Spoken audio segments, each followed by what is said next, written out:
Hare Nama Hare Nama eva kevalam Kalo nasteva nasteva nasteva gatiranyata Hare Nama Hare Nama eva kevalam Kalo nasteva nasteva nasteva gatiranyata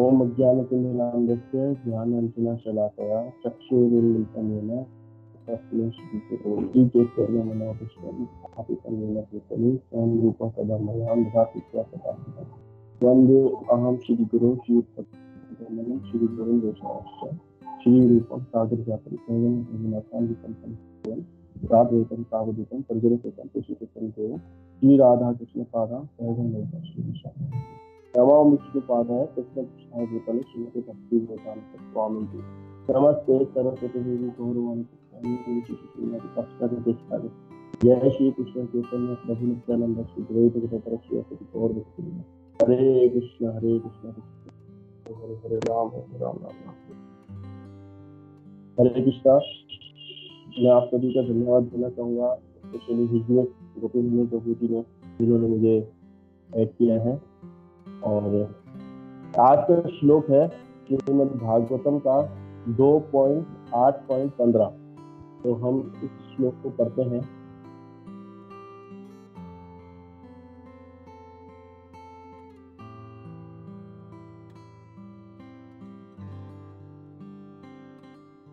भूपाताल सकुभ व्योम ग्रह नक्षत्र भूभ्रतामे समुद्र द्वीपानां संभवश्चित दोकसाम। इसमें महाराज परीक्षित जी सुखदेव गोस्वामी से कह रहे हैं, प्रश्न पूछ रहे हैं, हे ब्राह्मण श्रेष्ठ, कृपा करके यह भी बताए कि ब्रह्मांड भर के गोलकों, स्वर्ग की चारों दिशाओं, आकाश, ग्रहों, नक्षत्रों, पर्वतों, नदियों, समुद्रों तथा द्वीपों एवं इन सबके विविध प्रकार के निवासों की उत्पत्ति किस प्रकार होती है, ये प्रश्न है। अब हम थोड़ा छोटा से बात करें, इसको हम करते हैं, शिला प्रकार जी की कृपा मिलेगी। विभिन्न किस्म के भूभागों इत्यादि के वासी भिन्न प्रकार से स्थित होते हैं और वे सभी मामलों में एक समान नहीं होते। स्थल के वासी या जल आकाश के वासियों से भिन्न होते हैं। इसी प्रकार विभिन्न ग्रहों तथा आकाश के नक्षत्रों के वासी भी एक दूसरे से भिन्न होते हैं। ईश्वरीय नियम के अनुसार कोई भी स्थान रिक्त नहीं है, किंतु एक स्थान के वासी दूसरे से भिन्न होते हैं। यहाँ तक कि मानव समाज में भी जंगलों अथवा मरुस्थलों के वासी ग्रामों तथा नगरों के वासियों से भिन्न होते हैं। ऐसे वे प्रकृति के विभिन्न गुणों के अनुसार निर्मित होते हैं। प्रकृति के नियमों का यह संयोजन अंधाधुंध नहीं होता।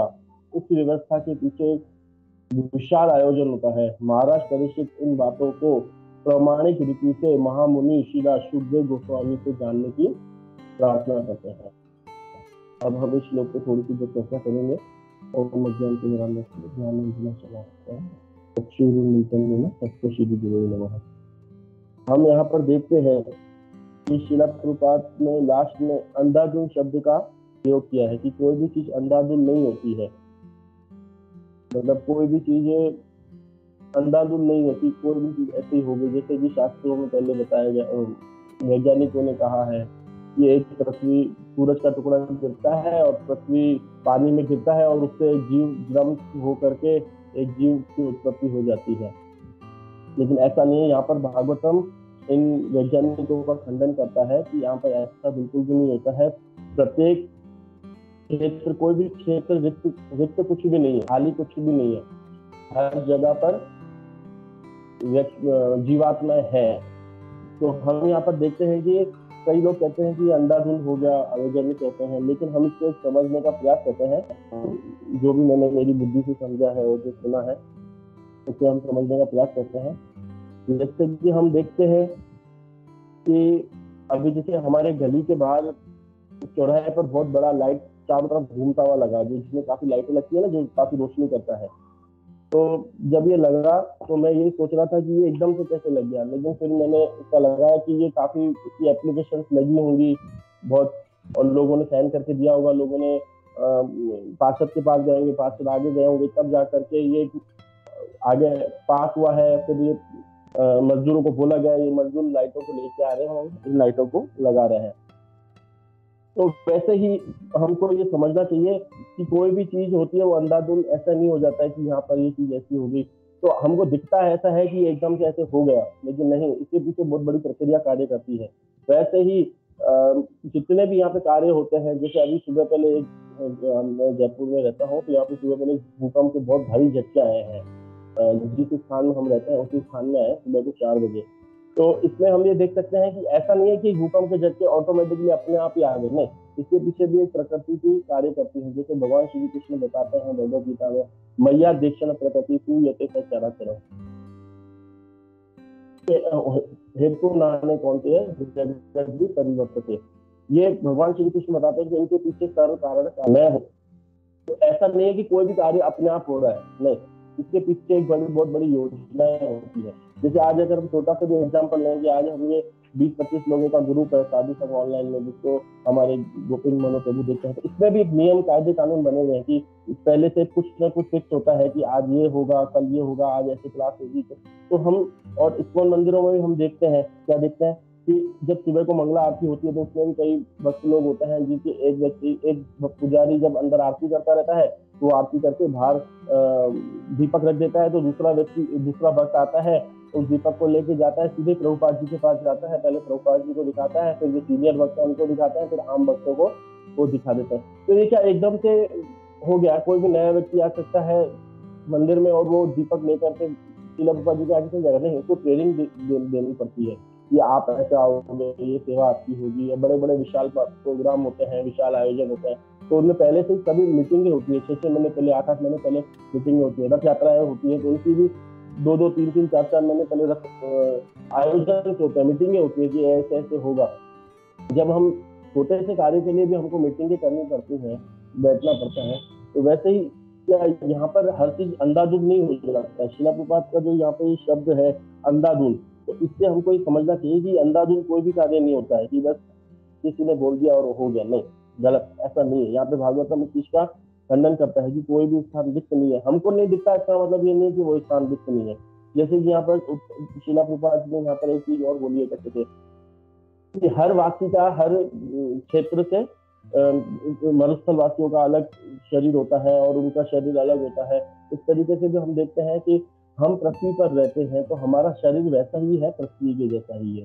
जैसे हमारा शरीर 5 तत्वों से मिलकर बना है ना, 5 तत्वों से शरीर से मिला, तो हमारे में सबसे ज्यादा मात्रा है पृथ्वी की, इसीलिए हम पृथ्वी पर रह पाते हैं। तो उसी प्रकार हम छोटे छोटे उदाहरणों से देख पाते हैं कि जो जल में जीव रहते हैं उनके अंदर जल की मात्रा ज्यादा होती है। बाकी जो पृथ्वी, जल, अग्नि, वायु, आकाश जो होते हैं, जो 4 जो और होते हैं वो कम मात्रा में होंगे, लेकिन जो प्रधान मात्रा में क्या होगा? जल। और हमारे अंदर प्रधान मात्रा में क्या है? मिट्टी, पृथ्वी। तभी तो हम पृथ्वी पे रह पाते हैं, नहीं तो हम रह भी नहीं पाते। और भी ऐसे कई प्रकार के पक्षी जो हवा में रहते हैं, तो उनमें हवा की मात्रा ज्यादा होती है, इसीलिए वो ऊपर रह पाते हैं। और यहाँ तक कि शिला प्रभुपाद यहाँ तक भी बताते हैं कि कोई भी खाली स्थान रिक्त नहीं है। वहां पर हम देखते हैं कि सूर्य देव में भी जीवात्मा रहती है, लेकिन उनका शरीर भी कैसा होता है? वही पंचतत्व वाला होता है, लेकिन उनमें प्रधानता, अग्नि की प्रधानता ज्यादा होती है। इसी प्रकार हमको देखने को मिलता है कि कोई भी स्थान रिक्त नहीं है। और वही जिज्ञासा है महाराज परीक्षित जी के अंदर आ रही है और ये पूछ रहे हैं। और यहाँ पर हम एक चीज देखें, महाराज परीक्षित जब इतने बड़े भक्त हैं और वो भी भौतिक चीजों के बारे में पूछ रहे हैं, अगर आप वापस पढ़ोगे तो कई बार ऐसे मन में आता है कि ये भौतिक चीजें क्यों पूछ रहे हैं?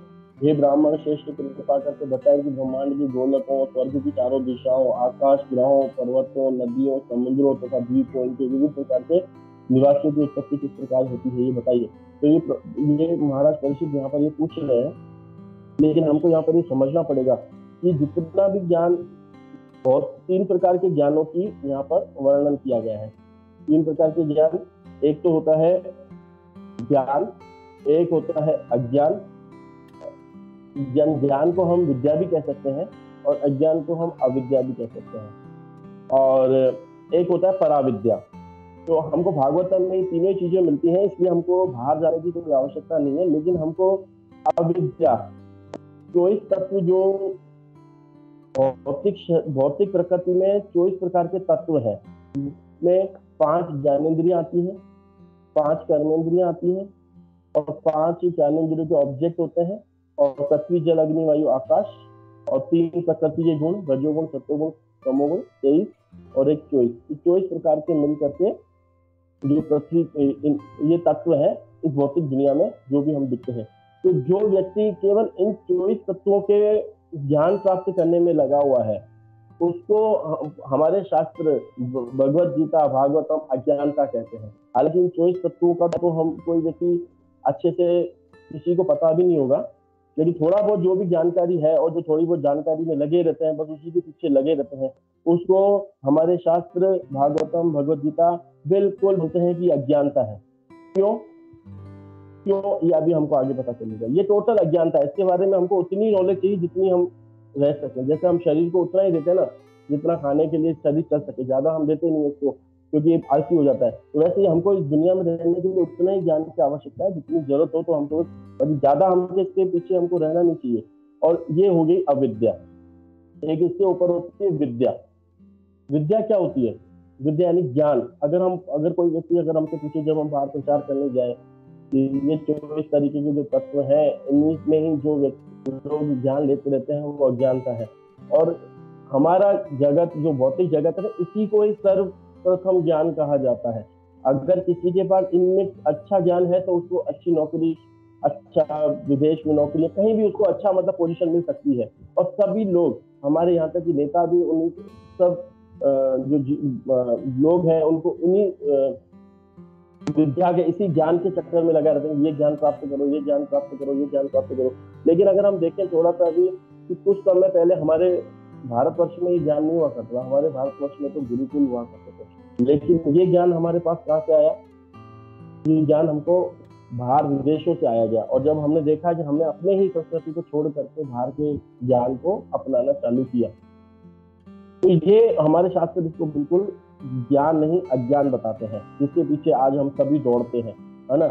लेकिन अगर कोई हमसे ये आगे के होंगे, तो प्रभु जी आप इतना बता रहे हो, ये विज्ञान है, ये विज्ञान है, ये अज्ञान है, ये अज्ञान है, लेकिन विज्ञान क्या है?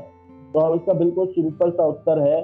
कपिल महाराज बताते हैं देवती माता को, कपिल भगवान, कि आत्मा और पदार्थ, उनको जो व्यक्ति अलग अलग तरीके से देखता है, वहीं से ही हमारा ज्ञान चालू होता है। उससे पहले सारा अज्ञान है, उससे पहले टोटल अज्ञान है हमारे पास।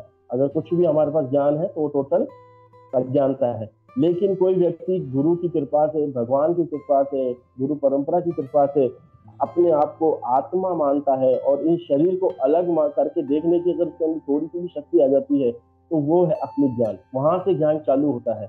अगर जब तक किसी के पास ये ज्ञान नहीं है कि आत्मा अलग है और शरीर अलग है, जब तक वो अज्ञानता में ही है, भले ही वो कितनी भी डिग्री हासिल कर ली हो, भले कुछ भी कर लिया हो, सब बेकार है। लेकिन असली ज्ञान कहाँ से चालू होता है? कि जो आत्मा और मन मिथ्या अहंकार की ग्रंथि से जो जुड़े हुए हैं, इन दोनों को जो अलग अलग करके देखता है, वही ज्ञान चालू होता है। वहीं से ज्ञान चालू होता है। और उसके बाद नेक्स्ट ज्ञान क्या होता है? अभी हम पराविद्या पे नहीं आए, यही विद्या है हमारे पास। क्या विद्या है? कि जो व्यक्ति आत्मा को और शरीर को अलग अलग करके देख सकता है, वही ज्ञान है। उसके बाद अगला ज्ञान क्या है? अगली विद्या क्या है? कि मेरा भगवान के साथ क्या संबंध है, उसको भी हम विद्या कहते हैं। लेकिन जिस दिन हमको ये पता चल जाएगा कि भगवान की प्रेममय सेवा ही हमारा असली कार्य है, उसको हम पराविद्या कहते हैं। यहाँ पर हम देखेंगे ईशोपनिषद में ये चीजें हमको देखने को मिलेगी, विद्या, अविद्या और पराविद्या। विद्या अविद्या क्या है? जो भी हम सीख रहे हैं, जो भी आज हमारे बच्चे स्कूल में जा रहे हैं, जितना भी सीख के आते हैं वो है अविद्या है। भले ही आज की तारीख में उसकी बहुत आवश्यकता होती है क्योंकि उसके बिना कुछ चलता नहीं काम, लेकिन एक ज्ञानी धीर व्यक्ति को समझना चाहिए कि ये टोटली अविद्या है। भले ही हम कई बार मार्केट में निकलते हैं और हम देखते हैं कि कई व्यक्ति होते हैं जो बहुत ज्यादा पढ़े लिखे डिसेंट और ना बड़ी बड़ी कारों में घूमते हैं, लेकिन उनके पास आत्मा का ज्ञान नहीं होता है। तो उस वक्त व्यक्ति को थोड़ा सा उनके ऊपर, मतलब हम तो दया दिखा नहीं सकते, लेकिन आदमी व्यक्ति को भक्ति को नहीं सोचना चाहिए कि कम से कम मुझे ये ज्ञान तो प्रभुपाद जी ने दिया है। तो उस वक्त हम अपने आप को थोड़ा सा ऐसा गर्व तो नहीं, ऐसा महसूस कर सकते हैं चलो प्रभुपाद जी ने हमारे ऊपर अच्छी कृपा की है। लेकिन कई बार हमारे मन में आता है कि अरे हमने, कई भक्तों के जो नए नए भक्त होते हैं उनके मन में ये आता जरूर वगैरह है, हम भगवान की भक्ति करते हैं और हमें कुछ भी नहीं मिलता। नहीं, लेकिन ये ज्ञान सबसे बड़ा है। ज्ञान से ही आदमी बहुत आगे बढ़ सकता है। ज्ञान के ऊपर क्या है? अज्ञान, तो इस तत्वों का ज्ञान, और प्लस उसके बाद ज्ञान, आत्मा और शरीर को अलग अलग करके हम देख सकते हैं। और तीसरा क्या है? पराविद्या, पराज्ञान, जिसमें हम प्रेममयी सेवा, भगवान की प्रेममयी सेवा से हम उसके आगे कर सकते हैं। और हमको ये चीज भी यहाँ पे देखनी पड़ेगी कि इस प्रश्न उत्तर, यहाँ पर अगर हम देखते हैं पूरे अध्याय में कितने अध्याय हैं हमारे पास? पूरे 8वां अध्याय है। 8वें अध्याय में मैंने कल देखा 29 श्लोक है और उसमें 26 प्रश्न है इसके महाराज परीक्षित जी के। तो अभी हमको यहाँ पर क्या चीज शिक्षा देने को मिलती है? अभी तो हमने देखा कि एक तो भौतिक ज्ञान भी महाराज परीक्षित जी उनके बारे में पूछ रहे हैं, लेकिन वो भौतिक ज्ञान नहीं है, वो ज्ञान ही है क्योंकि भागवतम में दिया जाएगा। जितनी उनको आवश्यकता है महाराज परीक्षित जी को उतना ही पूछेंगे, बाकी आगे वो कल्याणकारी प्रश्न पूछना चालू करेंगे। ये भी कल्याणकारी प्रश्न ही है। और उसके बाद हम देखते हैं कि नीचे जो प्रभुपाद जी ने अंधाधुन का किया, उसका भी हमने थोड़ा सा रियलाइजेशन किया कि कोई भी काम अंधाधुन नहीं होता है, कोई भी काम ऐसे नहीं, सबकी पहले से योजना होती है हर चीज की। और प्रश्न उत्तर तीसरा पॉइंट है। यहाँ पे हमने 3 पॉइंट है। प्रश्न उत्तर, अगर हम देखें कि भगवत गीता भी टोटल प्रश्न उत्तर है, भागवतम भी टोटल प्रश्न उत्तर है। एक जना प्रश्न पूछता है, दूसरा जना उनको उत्तर देने से पहले प्रसन्न होता है और उनको प्रशंसा करता है कि आपके प्रश्न काफी अच्छे हैं, और उन प्रश्नों को अच्छे होने के बाद वो प्रसन्न होकर के उनको उत्तर भी देता है। जैसा कि पिछली बार उद्धव प्रश्न ने बताया था कि बोलने वाले के मन में सामने वाले का हित है और सुनने वाले को उनकी शब्दों में है तो वो ज्ञान काम करता है। यहाँ पर भी वैसा ही हो रहा है। हम देखेंगे ना, सूत गोस्वामी और शौनक ऋषि दोनों प्रश्न उत्तर कर रहे हैं, मैत्रेय मुनि, विदुर ऋषि प्रश्न उत्तर हो रहे हैं। बताने वाले के मन में भी और सुनने वाले के मन में, दोनों के एक दूसरे के प्रति बहुत ज्यादा, सुनाने वाले के मन में भी जो है क्या है, उनके लिए हित है कि उनका हित कैसे हो, और जो सुन रहा है उनके मन में क्या है कि उनकी शब्दों के प्रति विश्वास है। और यहाँ पर भी हम देखेंगे सुखदेव गोस्वामी बता रहे हैं और परीक्षित महाराज पूछ रहे हैं और उन्हीं प्रेम भाव से पूछ रहे हैं और 26 प्रश्न पूछ रहे हैं। तो इनसे हमको एक तो ये शिक्षा मिलेगी, हम इस्कॉन में जुड़े हैं, हम प्रभुपाद के मूवमेंट में जुड़े हैं, हमारा एक ही उद्देश्य है, कैसे भी प्रचार हो, चाहे ऑनलाइन प्रचार हो, चाहे हम बाहर जाकर प्रचार करें, कैसे भी हम प्रचार करें।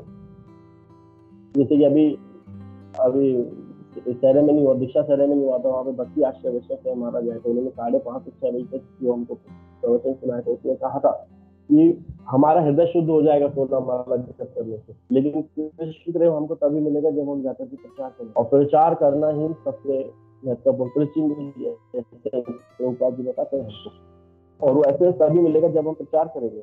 और प्रचार करते वक्त हमको यह भी एक हमारे एक डिवोटी से मेरी बात कर रही थी कुछ दिन पहले, बहुत अच्छे भक्त हैं वो बता रहे थे कि प्रभु जी जब हम प्रचार करते हैं तो हमारे पास नए नए भक्त लोग आते हैं, जुड़ते हैं, और वो बाहर से हताश होकर के आते हैं, क्योंकि बाहर की दुनिया में लोगों के पास समय नहीं है कि एक दूसरे से बात करने का, नहीं किसी की केयर करने का समय है, और वहां से हताश होकर के हमारे पास आते हैं और उनके मन में बहुत कुछ होता है सुनाने का, अरे मेरे साथ ये हुआ, मेरे साथ ये हुआ, मेरे साथ ये हुआ। हो सकता है कि वो कई भौतिक चीजें भी बताए, लेकिन हमको उनकी हर बात को ध्यानपूर्वक हृदय से धैर्य से सुनना है। अगर हमको उसको भक्त बनाना है, तो अगर आपको शिला प्रभुपाद के मूवमेंट में उसको जोड़ना है तो पहले उसको आपको सहन करना पड़ेगा। वो पता नहीं आधा एक वो आपकी हो सकता है कि आप उसको जो कुछ उत्तर देना चाहो वो नहीं सुनो, नहीं सुनेगा वो आपकी, लेकिन वो आपको आगे बताता जाएगा, बताता जाएगा, बताता जाएगा। उस वक्त हमको ये धैर्य रखना पड़ेगा और हमको देखना पड़ेगा कि सुखदेव गोस्वामी भी कितने सारे प्रश्न उनके महाराज परीक्षित जी से सुन रहे हैं, उधर शौनक ऋषि जी के प्रश्न सुखदेव गोस्वामी जी सुनते हैं, है ना। इधर भगवान भी देखते हैं हम कि अर्जुन को कितने सारे प्रश्न वो बोलते जाते हैं, बोलते जाते हैं, बोलते जाते हैं, लास्ट में एक दो में उत्तर देकर तो फिनिश करते हैं। तो हमको पहले हमारे अंदर जब हम विचार करने जाते हैं तो पहले हमारे अंदर ये शक्ति होनी चाहिए कि हम सामने वाले की बातों को सुनने की शक्ति हो, तब हम जाकर के प्रचार कर पाएंगे। हो सकता है कि हम कहीं जाए और प्रश्न उत्तर इतने हो कि हमको केवल 2 बार ही बोलना पड़े और सारा प्रश्न उत्तर हो जाए, लेकिन उस वक्त भी हमको ये सहनशीलता इसके अंदर से आती है। और एक दादा गोविंद महाराज हमेशा बताते हैं कि जो भी कृष्ण कॉन्शियसनेस लेती है, वो प्रचार करते हैं, उनको अपने पास समय अच्छा खासा रखना चाहिए, क्योंकि बहुत से लोग बाहर से आते हैं, काफी समय निकाल के आते हैं, अरे यार यहाँ से हम जाएंगे तो हमें कुछ सुनने को मिलेगा, कुछ हमें देखने को मिलेगा। जब हमको वो चीजें वहां पे हम उनको समय नहीं दे पाते हैं तो वो लगता है कि ये भी सब ऐसे ही है, लेकिन जब हम उनको अच्छे से समय देते हैं तो वो हमारे, और हमको भी समय दिया है, जब हम जुड़े हैं हरे कृष्णा मूवमेंट में, दामोदर देश में, तो दामोदर देश के भक्तों ने हमें काफी समय दिया, हमारी काफी बातें सुनी होंगी, ऐसी ऐसी बातें भी हमने उनको बताई होंगी, उन्होंने भी उनका ध्यान देकर सुना है, तभी हम आगे बढ़ पाए हैं। तो एक बार राधा नाथ महाराज से एक व्यक्ति ने पूछा था कि हम प्रचार कैसे करें, ऐसे कैसे पूछा था, नहीं, राधा नाथ महाराज ने पूछा कि ना आप भक्ति में कैसे आए, तो किसी ने उत्तर दिया कि हाँ हम प्रसाद के लिए आए, कोई बोला कि हम मंदिर गए थे तो बहुत सुंदर विग्रह थे उसलिए आए, किसी ने बोला कि हमको वहाँ की कीर्तन बहुत अच्छा लगा था इसलिए आए। तो राधा नाथ महाराज ने कहा आप सब लोग सही कह रहे हो, लेकिन जो मैं प्रश्न का उत्तर सुनना चाह रहा हूँ वो नहीं मिल पा रहा है। तो उन्होंने बोला कि आप सब लोग यहाँ पे आए प्रेम के कारण, तो हमको प्रेम, वही प्रेम अगर हम आज भी प्रचार हो सकता है, अगर वैसा ही प्रेम हम अगले भक्तों को देते, जो नए लोग जुड़ना चाहते हैं, वैसा ही प्रेम हमको उनको देना पड़ेगा जो हमने आगे से प्राप्त किया है।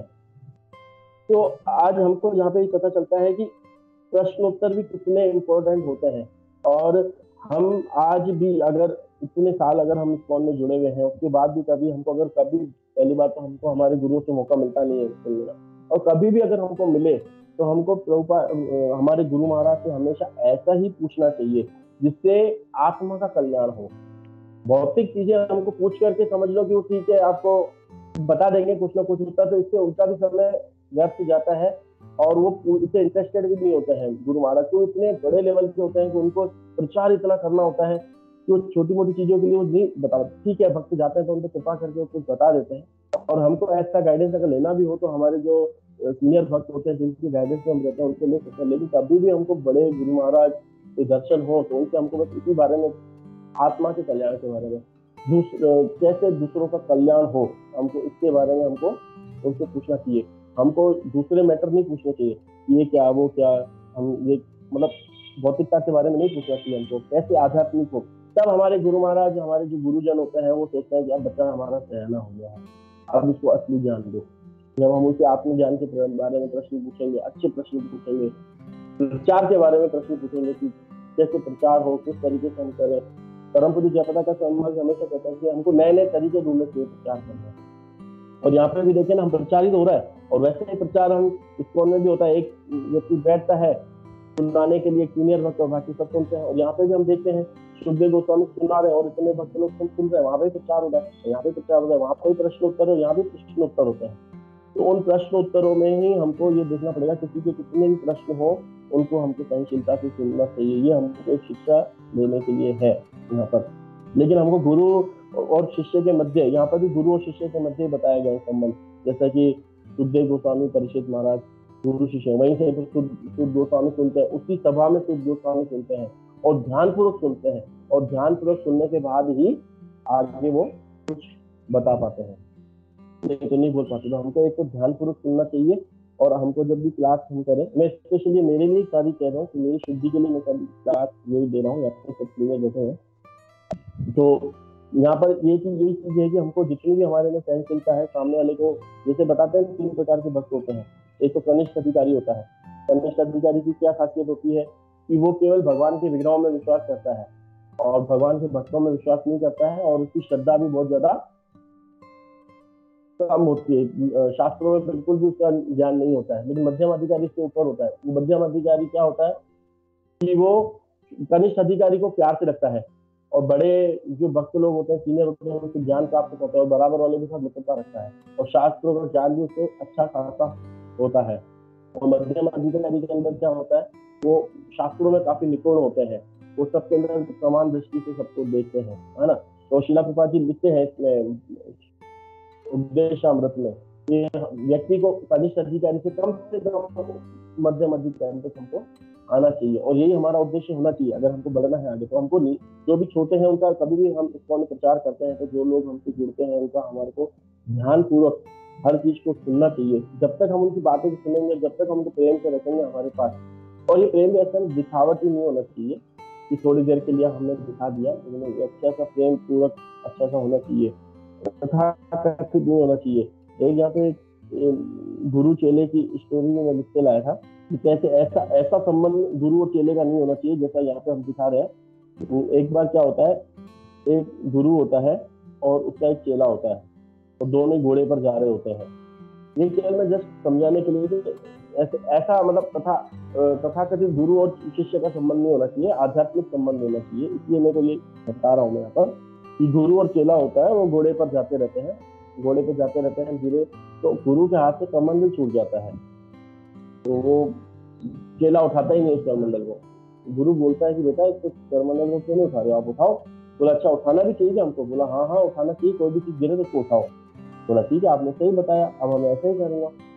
तो वो करमंडल उठाता है और आगे जाते हैं तो वो गोरा मल क्या करता है और शिष्य जाकर उसको उठाने लग जाता है। तो उसको गुरु चिल्लाता है क्या कर रहे हो तुम, क्या कर रहे हो, क्यों उठा रहे हो इसको। तो आपने तो कहा जो चीज गिरनी चाहिए उसको उठाना चाहिए। नहीं मैंने ऐसे नहीं कहा, ऐसे नहीं उठाओ। तुम एक काम करो, एक पेपर लो और एक लिस्ट बनाओ, जो जो चीज गिरे वो उठा लेना। बोला हाँ ठीक है बताओ क्या क्या गिरे। कमंडल गिरे तो उठा देना, मेरा ऐनक गिरे, चश्मा गिरे तो उठा देना, मेरी जो अंग वस्त्र है वो गिरे तो उठा देना, मेरी पादुका गिरे तो उठा देना, मेरा कोई पेन कॉपी पेन का थैला है तो वो ऐसा है तो वो उठा देना। बोला ठीक है। उसने लिस्ट बना कर रखी थी बढ़िया वाली, तो उसको देख के वो हमेशा फॉलो करता था उसको और गया आगे। और एक बार कोई खड्डा आया तो घोड़े समेत सब गिर गए। अब वो क्या करता है शिष्य, वो लिस्ट निकालता है, पहले घोड़े के ऊपर सब चीजें रखना चालू कर देता है और गुरु को उठाता ही नहीं। और गुरु बोलता है क्या हुआ मेरे को क्यों नहीं उठा रहे। तो बोलता है शिष्य बताता है उसको, गुरु जी आपने तो गुरु महाराज आपने तो नाम ही नहीं लिखाया अपना, आपने जो जो नाम लिखा है तो मैंने उठा लिए, लेकिन आपका नाम ही नहीं, मैं कैसे उठाऊँ आपको। तो हमको भेड़ चाल की तरह से अगर हमको देखा जाए तो ऐसा शिष्य भी नहीं बनना है हमको किसी का। प्रभुपाद जी हमेशा कहते थे कि ना हमको एक ही ऐसा शिष्य मिल जाए जो चंद्रमा की तरह हजारों तारे नहीं चाहिए, एक ही शिष्य ऐसा हो जो पूरे संसार को तार सकता है।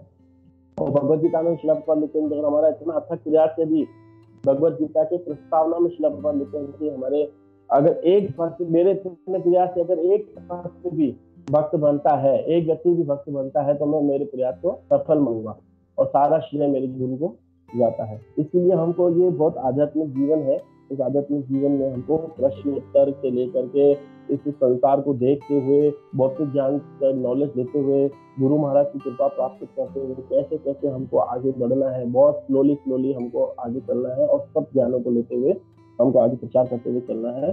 तो आज का है यही है। तो आज हमने क्या क्या पढ़े, 3 पॉइंटों को हम 2 मिनट में हम इसको करते हैं, उसके बाद हमको यही करेंगे।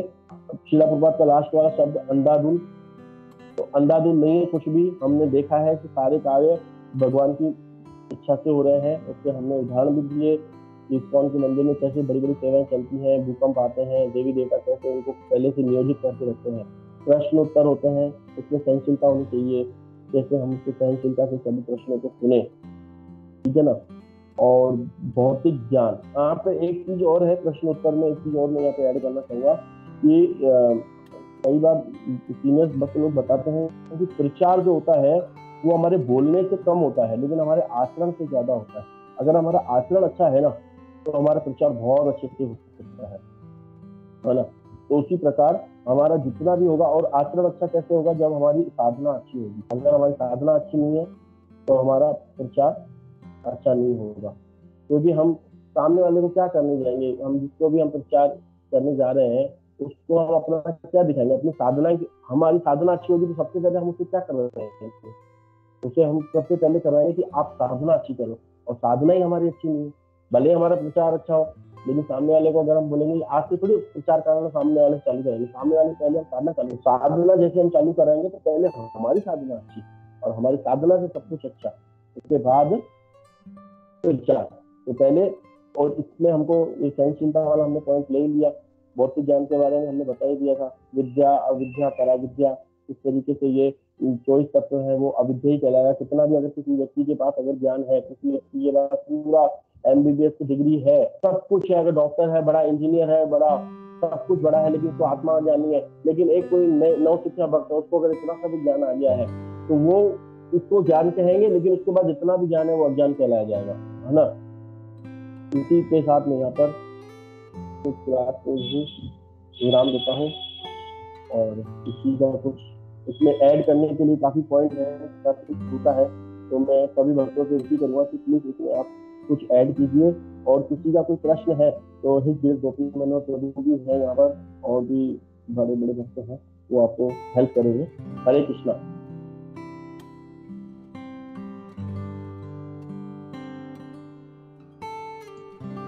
हरे कृष्णा प्रभु जी, दंडवत प्रणाम। प्रभु जी पहले तो क्षमा चाहती हूँ गोपी मनोहर प्रभु जी की वजह से, क्योंकि उनका लॉगिंग नहीं हो रहा है, इसलिए वो आ नहीं पाए। उन्होंने कहा कि क्षमा मांग लो क्योंकि मैं भागवतम अटेंड नहीं कर पाऊंगा, तो इसलिए।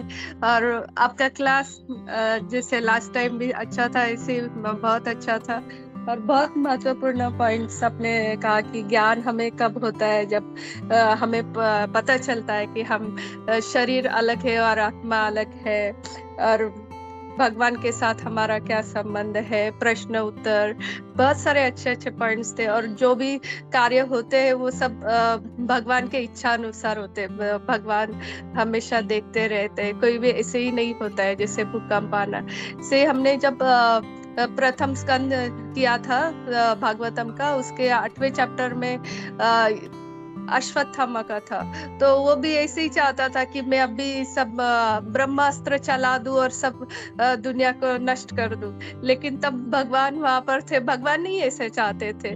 उसके बाकी के 2 ब्रह्मास्त्र चलाए तभी भगवान ने कुछ नहीं बोला, लेकिन जब उसने पृथ्वी का विनाश करना चाहा तब भगवान ने होने नहीं दिया, तुरंत अर्जुन को बोला अभी कभी इसका ब्रह्मास्त्र। तो जो भी होता है हमें लगता है इसे क्यों हुआ, भगवान नहीं देखते, लेकिन हर एक छोटी छोटी चीज जो है वो भगवान देखते रहते, भगवान हर एक चीज को ध्यान में रखते हैं, तभी होता है। हरे कृष्णा। थैंक यू माता जी, थैंक यू, बहुत अच्छा पॉइंट आपने ऐड किया अश्वत्थामा का। हरे कृष्णा माता जी।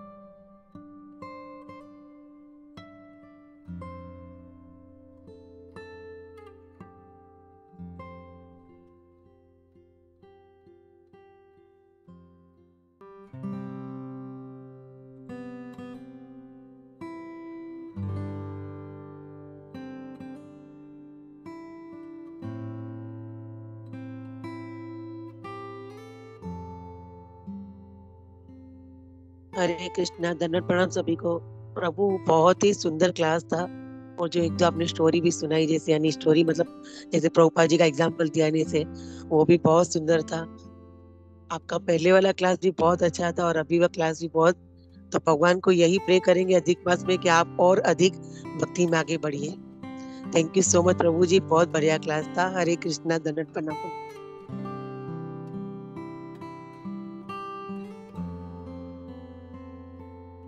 थैंक यू माता जी।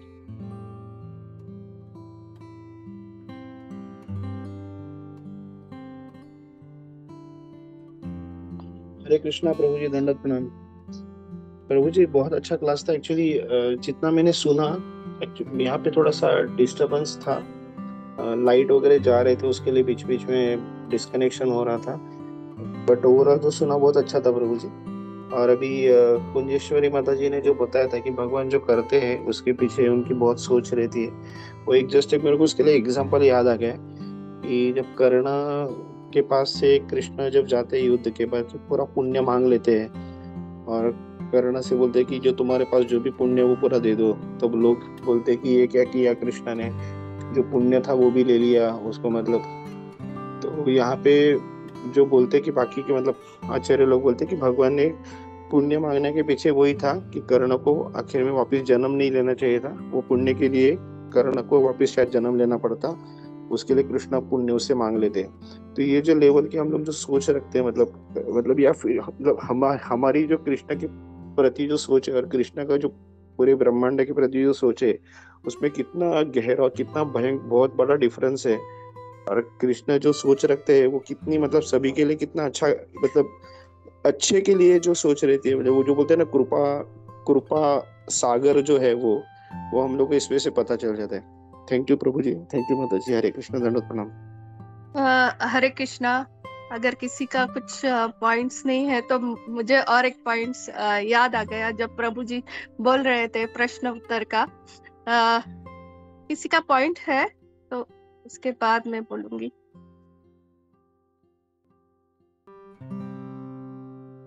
अच्छा, किसी का नहीं है। जब कल जब प्रश्न उत्तर चल रहे थे और सत्यराज प्रभु जी ने प्रश्न पूछा था कि ये हमें हमेशा क्या भक्ति मांगनी चाहिए, मैं मम जन्मनि जन्मनीश्वरे वो श्लोका कोट करके, और मुझे तो गोलोक धाम जाने की इच्छा रहती है, ऐसे उन्होंने प्रश्न पूछा था। तब उसका उत्तर कितना सुंदर दिया था राम रूप प्रभु जी ने कि नहीं, प्रभुपाद जी ने कहा है कि तुम सिर्फ अपनी इच्छा करो कि आपको भगवत धाम जाना है, गोलोक धाम जाना है, बाकी सब जो जन्म लेने हो मैं सब लेता रहूंगा। तो इससे वो जो प्रश्न का आंसर मिला, उत्तर मिला, तो उससे सबके हृदय में कितना, मेरे हृदय में तो बहुत आनंद आ गया कि हमें तो कितना शॉर्टकट मिल गया, सिर्फ भक्ति करनी है और जाने है, कुछ नहीं करना है हमें। हम कितने अच्छे इसमें कि प्रभुपाद जी ने इतना शॉर्ट कट दिया है, सिर्फ भक्ति करनी है और जाना है, इतना अच्छा लगा। तो वो प्रश्न उत्तर कितने जरूरी होते, वो पॉइंट्स मुझे याद आया जब आप बोल रहे थे कि एक के प्रश्न की वजह से सबके प्रश्नों के उत्तर मिल जाते हैं। हरे कृष्णा। हरे कृष्णा प्रभु, बहुत ही अच्छा और सुंदर क्लास था। जैसे सब माता जी ने सारी पॉइंट को भी समराइज किया, और जैसे आपने भी ये बताया कि प्रश्न उत्तर के बारे में तो कितना जरूरी है। और हमारे यहाँ पे भी जैसे यहाँ पे जब क्लास होता था तो इस्कॉन अहमदाबाद में भी जो प्रभु जी जो लेक्चर देते हैं वो ये कह रहे थे कि हमारा जो इस्कॉन बेस्ड है, जो शास्त्र के हमारा जो मतलब गौड़ियम मठ है वो बेस्ड ही मतलब इसी पे ही बेस्ड है। अगर देखें हम भगवत गीता में भी अर्जुन भगवान से प्रश्न पूछ रहे हैं, भगवान उत्तर दे रहे हैं, भगवत गीता इसी पे ही बेस्ड है। और यहाँ पे भी परीक्षित महाराज सुखदेव गोस्वामी से प्रश्न पूछ रहे हैं, वो उत्तर दे रहे हैं, तो है ही बेस्ड इसी पे। क्योंकि ज्ञान अर्जित करना तो कहीं से मतलब जो बाहर का भौतिक ज्ञान है वो तो व्यर्थ है, तो कहाँ से असली आध्यात्मिक ज्ञान मिलेगा? आध्यात्मिक ज्ञान ही असल ज्ञान है। तो ये प्रभु जी बता रहे थे कि हमारा जो इस्कॉन में हरे कृष्णा मूवमेंट है वो बेस्ड ही इसी पे कि हमें एक मतलब शिष्य की तरह हमें पूछे अपने गुरु से कि क्या करना है तो वो बताएंगे, तो वही हमारा बेस है, मतलब उसका मूल है। तो ये मतलब प्रभु जी मुझे जस्ट ऐड करना था, जैसे आपने बताया कि प्रश्नोत्तर पे ही हमारा है, क्योंकि हम जब तक जानेंगे नहीं तब तक हम उसको आचरण में लाएंगे कैसे, उसको करेंगे, उस चीज को प्रैक्टिस कैसे करेंगे। तो ये मतलब प्रभु जी ये भी पॉइंट अच्छा लगा उनका और आपका भी, तो थैंक यू। हरे कृष्णा प्रभु। हरे कृष्णा, जय माता दी, हरे कृष्णा। हाँ, यह प्रश्न उत्तर तो यहाँ पे चल रहा है, बिल्कुल आप सही कह रहे हैं, लेकिन मैं एक बल्कि पॉइंट ऐड अब याद आ रहा है, मेरे को लिखना चाहिए था। 4.34 में भगवान श्री कृष्ण बताते हैं कि किस तरीके से प्रश्न पूछना चाहिए, वो भी हमको तरीका याद रखना चाहिए। तद विधि परिपाते न परिप्रश्न न सेवया उपदेक्षन्ति ते ज्ञानम ज्ञानी न तत्वदर्शिनः। क्योंकि हमको जो प्रश्न है वो 3 प्रकार से भी बताए होंगे, तो किस तरीके से बताया गया है उसे मैं निकालता हूँ। बहुत अच्छा आपने पॉइंट छोड़ा है, 4.34 पे तद विधि परिपातेन परिप्रश्नेन सेवया उपदेक्षन्ति ते ज्ञानम ज्ञानी न तत्वदर्शिनः। प्रश्न पूछने के लिए भी यहाँ पे बता रहे हैं कि 3 क्वालिटी हमारे अंदर होनी चाहिए। वो 3 क्वालिटी क्या है कि गुरु के पास जाने का, सत्य जानने का प्रयास करो। सत्य यानी कि भगवान श्री कृष्ण, असत्य नहीं, भौतिक जगत का कुछ भी जानने का प्रयास मत करो। अब यहाँ पे चले और उनसे विनीत होकर जिज्ञासा करो। तो विनम्रता से हमको कोई प्रश्न पूछना है, चैलेंज मोड में नहीं पूछना है, और उनकी सेवा करनी है। ये तीनों जब चीजें अगर हमारे अंदर होंगी, तो सत्य जानने का प्रयास अगर होगा अगर हमारे अंदर सत्य जानने का है कि सत्य क्या है, भगवान श्री कृष्ण सत्य है, और उनसे विनीत होकर के जिज्ञासा करो, उनसे अगर विनम्रता से अगर हम जिज्ञासा करेंगे और उनकी हम सेवा करेंगे, तब वो उपदेश देंगे, तब हमको वो क्या देंगे, उपदेश देंगे। कौन से? ज्ञानी ना तत्व, उन्होंने जो ज्ञान प्राप्त किया, तत्व के उन्होंने दर्शन किए, और तत्व क्या है? भगवान श्री कृष्ण तत्व है। तो अब जब हम उनके पास जाकर के 3 चीजें करेंगे तो हमको वो स्वरूप सिद्ध व्यक्तित्व में ज्ञान प्रदान कर सकते हैं, क्योंकि उन्होंने सत्य का दर्शन किया है। और वो हमें, उन्होंने जो ये स्वरूप सिद्ध भक्त है, जो हमारे गुरु महाराज है, जो शिला प्रभुपाद है, जितने भी हमारे बड़े बड़े आचार्य हैं, तो इन्होंने तत्व का दर्शन किया है। और वो तत्व का दर्शन हमको कैसे मिलेगा? अगर हम उनके पास जाकर के असत्य जानने का प्रयास करेंगे, भौतिक जगत के बारे में जानने का प्रयास करेंगे, तो वो हमको वो दर्शन नहीं दे सकते। तो हमको सत्य जानने का प्रयास करना है, उनसे विनीत होकर के जिज्ञासा करनी है और उनकी सेवा करनी है, उनकी वाणी की सेवा करनी है, फिर वो हमको ज्ञान प्रदान करेंगे, क्योंकि उन्होंने उसको ज्ञान का दर्शन, तत्व का दर्शन किया है। तो हमको 3 क्वालिटी हमारे अंदर होनी चाहिए प्रश्न पूछने के लिए। हरे कृष्णा। हरे कृष्णा। थैंक यू प्रभु, ये 3 क्वालिटीज आपने बताई कि कैसे हमें, कैसा भाव होना चाहिए और क्या करना चाहिए प्रश्न पूछने के लिए। थैंक यू प्रभु, thank you so much. Hare Krishna, धन्यवाद, प्रणाम।